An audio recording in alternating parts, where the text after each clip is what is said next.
Guys, sorry for the intro. What's up, guys? Today we are going to spin the wheel of YouTubers. Let's get started. I really want whatever his name is. Wait, we have two favorites. Oh my god, who is this? Who's a picker?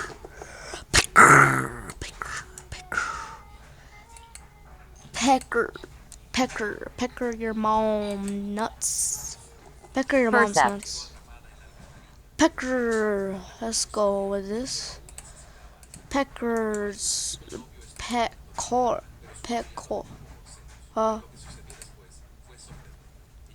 The cookies, they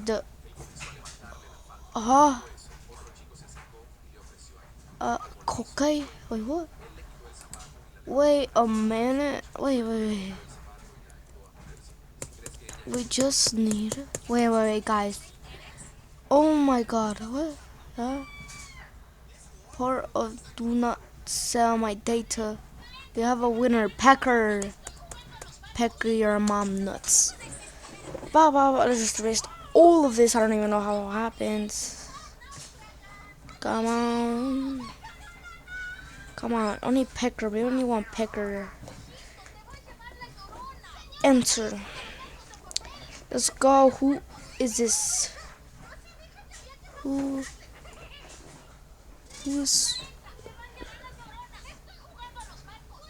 right here?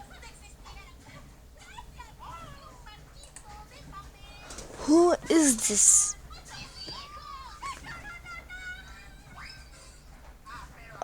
Let's just, I don't know. Let's just spin the wheel again because I don't even know what happens. Let's just spin the wheel again.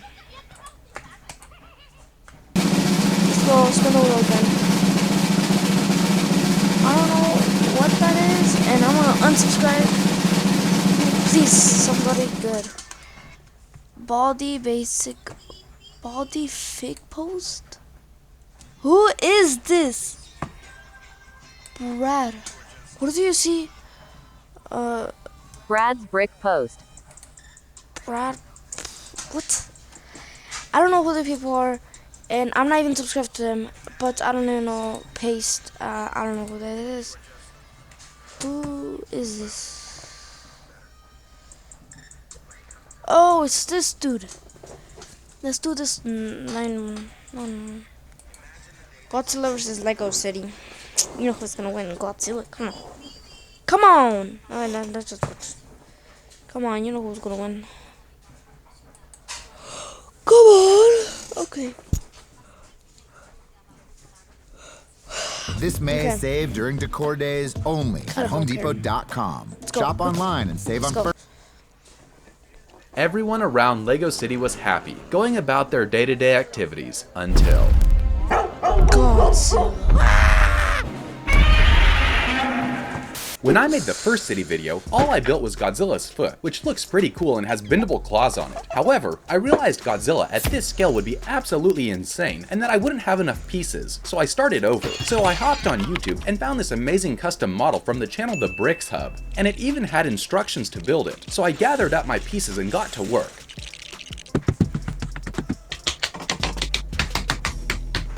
I customized a couple of the segments like the head, but overall, I didn't change much. So big shout out to the Bricks Hub for this awesome model. It has bendable arms and legs with joints in the ankles, knees, and hips. Down the tail, there are a ton of huge spikes and other details. These different elements allow you to pose Godzilla in a lot of different ways, but let's get back to the story. As Godzilla thundered into the city, panic took hold of the citizens. They stampeded down the sidewalks, trying to escape. Cars honked and screeched, desperate to flee, but some weren't that lucky. Mothers clung to their children as his shadow loomed over the city. Roaming into the city park, more were unable to escape his fury.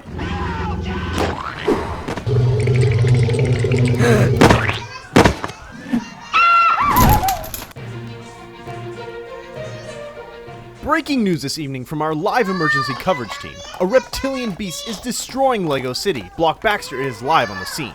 Block, can you give us an update? Thank you, Michael. As you can see behind me, the monster is wreaking absolute havoc. Buildings are in rubble, and there's no telling how many have been injured or worse in the attack. The strength of the monster is unlike any living creature, and right now, the rampage shows no signs of stopping anytime soon. In fact, dead. I believe he's heading this way. We'll be right back. The emergency siren blared inside of the school. Following protocol, the students hid under their desk as Godzilla destroyed the roof. However, Mrs. Finkelberg didn't have a desk. Hearing the commotion, Police Captain Whitburn left the coffee shop to investigate. Get the military down here now! For the military response team, the first thing I gathered up was a ton of different soldier minifigures, and then got all of the military weaponry that I have in my collection, none of which are official LEGO, since war and military stuff is against LEGO's rules. Kind of. Supposedly. From a certain point of view. Our first faction is the Army, and they have a bunch of different classes and weapons. There are snipers, submachine guns, pistols, and even shotguns. To get their weaponry onto the battlefield, I built up this ammo crate that's able to hold a surprising amount. The walls of it fold in, securing everything inside. To deliver it, I brought back this army jeep, driven by none other than George himself. The railgun that installs on top of the jeep got an upgrade too.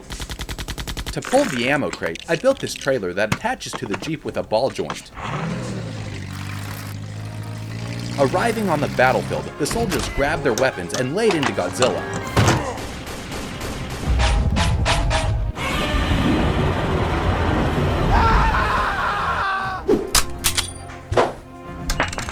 But their weapons couldn't pierce the monster's hide. Crawling out from under the wreckage, George barely survived. To increase the firepower, we'll try an airstrike with this fighter plane from LEGO Indiana Jones.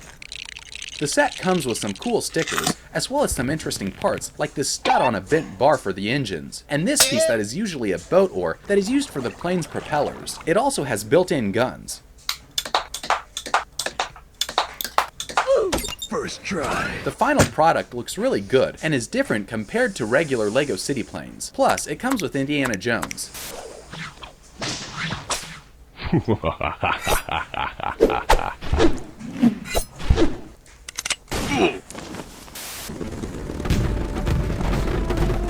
Taking off, he engaged Godzilla with a barrage of bullets.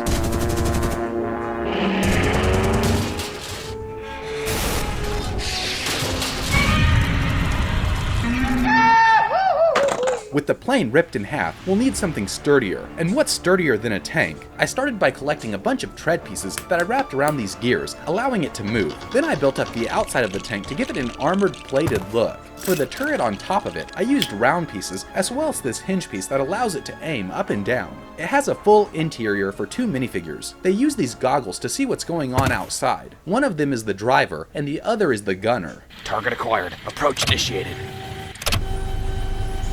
Target locked. Engage.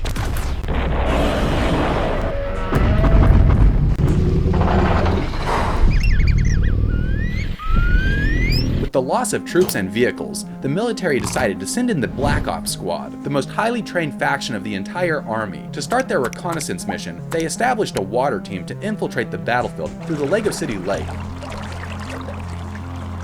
I gathered up a ton of black pieces because the rest of the team is performing an airstrike with a chopper. It has a lot of cool features and details like these propellers. For weaponry, it has a huge gun that is able to be aimed in a lot of different directions and can take out enemies with ease. On the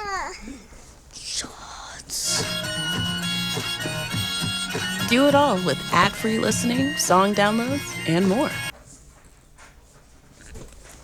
On the other side, there's a rack of seeking missiles that can do major damage as well. On the inside, there's a control board and room for at least 4 minifigures. During their first flight over the battlefield, a stealth team will skydive in, so we'll need to build them parachutes. Yeah, I guys. started with this leftover Christmas parchment paper, then I used a compass for the first time since high school to make a circle the right size for minifigures. A hole puncher ended up being just the right size to use with these LEGO ropes so that they wouldn't fall out, and that completes our parachute, Yeah. which works surprisingly well. And with that, we're ready for the mission.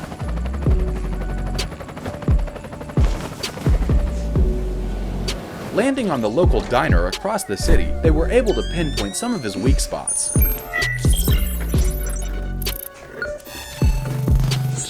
Hey man, I got an idea. You ever see the Star Wars movie with the snow battle? You mean Hoth? What about it? Just trust me, bro.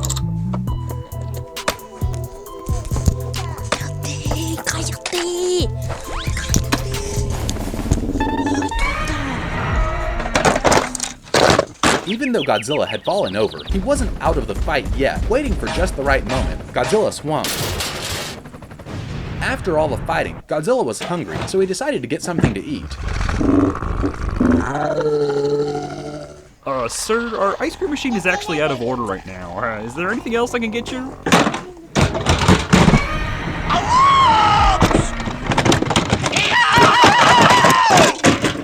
After destroying McDonald's, across the city in the lab, the scientists were freaking out, losing their minds. They knew they were responsible for creating Godzilla. They were trying everything to come up with a way to stop him.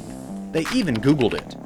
As Godzilla approached, Professor Skeesman assembled a quantum gigatron radiator that he hoped would put an end to Godzilla's rampage. It blasts out surges of radioactive isotopes. In an act of courage, he rushed out to confront Godzilla and unleashed a beam of pure radiation onto the monster. However, he had created Atomic Godzilla. To build him, I started by collecting all of the clear dark blue pieces that I had in my collection. Down his back, I replaced all of his spikes with charged versions. They stretch all the way down to his tail. I put these inverted tiles on his chest to show the power welling up inside of him, like it shows in the movies. These rock crystal pieces were perfect for the small spikes on the top of his neck. The coolest thing about Godzilla is his atomic breath, so that was the next thing I built.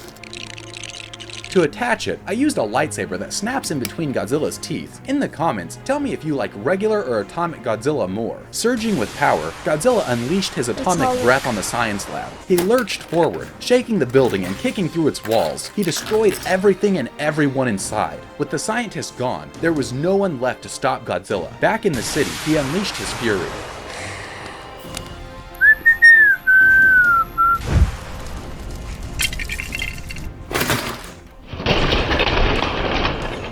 However, since he wasn't in the lab, Professor Skeesman survived. He ran across town to his underground bunker. He had built it years ago in case of nuclear fallout from his radioactive experiments. Opening the bunker's hatch door, he dove in.